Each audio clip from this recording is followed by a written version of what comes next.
السلام علیکم ورحمۃ اللہ وبرکاتہ بسم اللہ الرحمن الرحیم رب اشرح لي صدري ويسر لي امري واحلل عقدة من لساني يفقهوا قولي رب زدني علما. بسم الله الرحمن الرحیم. ربنا هب لنا من ازواجنا وذرياتنا قرة اعین واجعلنا للمتقین اماما. اے ہمارے رب، ہمیں اپنی بیویوں اور اپنی اولاد سے آنکھوں کی ٹھنڈک دے اور ہم کو پرہیزگاروں کا امام بنا. جب یہ آیت نازل ہوئی اس وقت مکہ میں کوئی ایک بھی ایسا نہ تھا جس کے محبوب ترین رشتہ دار کفر پر نہ ہوں. ہر مسلمان شدید ذہنی اذیت کا شکار تھا. باپ بیٹے سے جدا ہو گیا، کسی کی بیوی کافر، کوئی شوہر کافر، کوئی بھائی کافر. مسلمان اپنے اقارب کو کفر پر دیکھتے انہیں ان سے کوئی محبت نہ تھی، بلکہ یہ کڑھتے تھے کہ یہ جہنمی ہیں.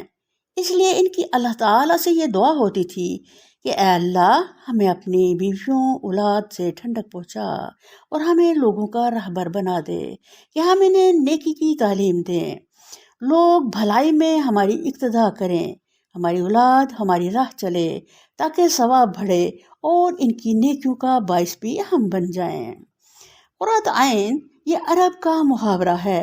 اگر کسی کو دوا دینا ہوتا تو کہتے کہ اللہ تمہاری آنکھیں ٹھنڈی کرے، اور اگر کسی کو بدوا دینا ہوتا تو کہتے اللہ تمہاری آنکھیں گرم کرے. آنکھیں ٹھنڈی سے مراد یہ کہ اللہ تعالیٰ تمہیں اتنی خوشی دے کہ خوشی کے مارے تمہاری آنکھوں میں آنسو آ جائیں، اور بدوا میں کہ اللہ تعالیٰ تمہیں اتنا غم دے کہ تم رونے لگو. شادی میں چونکہ آنکھوں کی ٹھنڈک جلدی غائب ہو جاتی ہے، اس لیے میاں بیوی کے لیے یہ دعا بہت ضروری ہے کہ وہ ایک دوسرے کو دیکھ کر خوش ہوں. یہ اللہ کا تحفہ ہے. ہب سے مراد ہبہ سے نکلا ہے. ہبہ تحفہ کو کہتے ہیں. یہ تحفہ ایسی نعمت ہے جو تمام نعمتوں سے اعلیٰ ہے. باہر کی دنیا میں طوفان برپا ہے، انسان اپنے گھر میں آ کر سکون پاتا ہے، ٹھنڈک پاتا ہے. اگر گھر میں ہی سکون نہ ہو تو باہر کی دنیا کا سکون تو بیکار ہے. یہ دعا صرف میاں بیوی ہی کے لیے نہیں بلکہ بچوں کے لیے بھی ہے. ہم نے آغاز کیا تھا ایاک نعبد و ایاک نستعین. پہلے خود محنت کرنے، اپنا حصہ ادا کریں، پھر اللہ کی مدد آئے گی. میری اولاد میرے اندر پناہ پائے، مجھے اولاد میں پناہ لینا ہے. کسی نفس کو معلوم نہیں کہ اس کی خوشی کہاں چھپی ہے.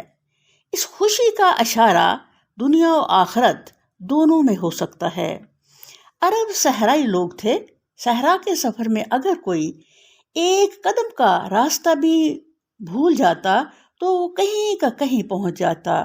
اس لیے ان لوگوں کے نزدیک کسی کو صحیح راستہ بتانا یہ بہت بڑا تحفہ تھا. عرب جب صحراؤں میں سفر کرتے تو راستوں میں آندھی طوفان کی لو جب ان کی آنکھوں میں پڑتی تو وہ پناہ لینے کے لیے کوئی غار یا کوئی جگہ ڈھونڈتے اور وہاں آنکھوں کو ٹھنڈا کرتے.